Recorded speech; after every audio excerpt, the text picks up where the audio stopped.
धार्मिक मान्यताओं के अनुसार जिस घर में भगवान गणेश जी का वास होता है, उस घर में रिद्धि सिद्धि का वास होता है। गणेश जी को प्रथम पूजनीय माना जाता है। किसी भी कार्य को शुरू करते समय सबसे पहले गणेश जी को पूजा जाता है। गणेश जी की पूजा में दुर्वा का विशेष महत्व है।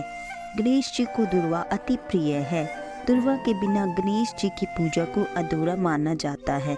गणेश जी को दुर्वा अर्पित की जाती है, यह तो सभी जानते हैं, परंतु दुर्वा अर्पित क्यों की जाती है, यह बहुत कम लोग जानते होंगे।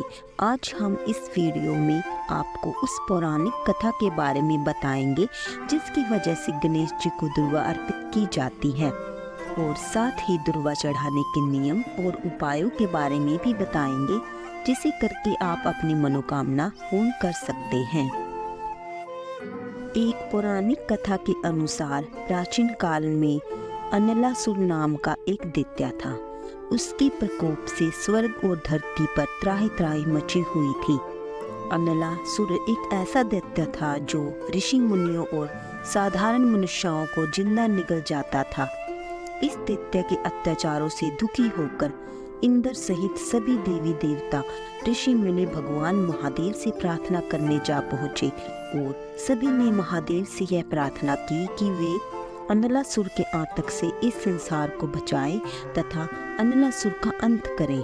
तब महादेव ने समस्त देवी देवताओं और ऋषि मुनियों की प्रार्थना सुनकर उनसे कहा कि दैत्य अनलासुर का नाश केवल श्री गणेश ही कर सकते हैं। सभी देवी देवताओं ने मिलकर गणेश जी की आराधना की। तब गणेश जी इस आराधना से प्रसन्न हो गए और अनलासुर से युद्ध करने लगे। युद्ध करते हुए श्री गणेश ने अनलासुर को निगल लिया। निगलते समय अनलासुर के मुख से अग्नि निकली, जिसके कारण श्री गणेश जी के पेट में बहुत जलन होने लगी।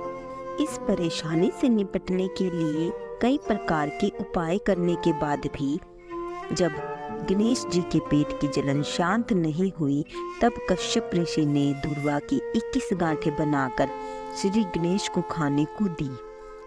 यह दुर्वा श्री गणेश जी ने ग्रहण की, तब उनके पेट की जलन शांत हुई। तब से ही श्री गणेश जी को दुर्वा अति प्रिय है। श्री गणेश को दुर्वा चढ़ाने की परंपरा तभी से आरंभ हुई। श्री गणेश जी पर दुर्वा अर्पित करते समय कुछ विशेष बातों का ध्यान रखना चाहिए।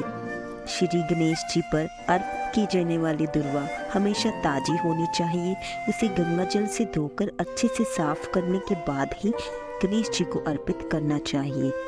इस बात का विशेष ध्यान रखना चाहिए कि दुर्वा हमेशा किसी साफ स्थान जैसे मंदिर, बगीचे में उगी हुई होनी चाहिए। उस स्थान की दुर्वा को भगवान को नहीं चढ़ाना चाहिए जिस स्थान पर गंदे पानी का विसर्जन होता हो।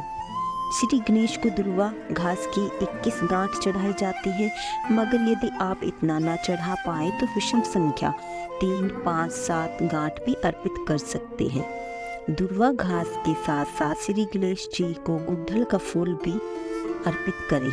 इस बात का ध्यान रखें कि दुर्वा घास कटी फटी और सूखी हुई ना हो। गणेश जी की प्रतिमा को घर में स्थापित किया हो तो आपको सुबह और शाम दोनों वक्त दुर्वा बदल देनी चाहिए। दुर्वा चढ़ाते समय श्री गणेश जी के मंत्र का जाप करना चाहिए। इससे शीघ्र ही आपकी मनोकामना पूर्ण होती है। यदि घर में हमेशा रुपए पैसे की तंगी रहती है तो आप गणेश चतुर्थी, बुधवार या किसी शुभ मुहूर्त में 5 दुर्वा में 11 गांठें लगाकर भगवान श्री गणेश जी को अर्पित करें, और साथ ही ऋणहर्ता गणेश स्तोत्र का पाठ करें। ऐसा करने से आपको जल्द ही आर्थिक संकट से मुक्ति मिलेगी। घर की पूर्व दिशा में एक गमले में दुर्वा लगाएं। इस दुर्वा को प्रतिदिन भगवान श्री गणेश जी का ध्यान करते हुए जल से सींचें, और इस गमले में उगी हुई दुर्वा को हर बुधवार को आप गणेश जी को अर्पित करें। इससे आपके घर में सुख समृद्धि का आगमन होगा। अगर आपके बने बनाए कार्य अटक जाते हैं तो सफेद गाय के दूध से दुर्वा घास का लेप बनाएं और फिर उसका हर रोज तिलक लगाएं।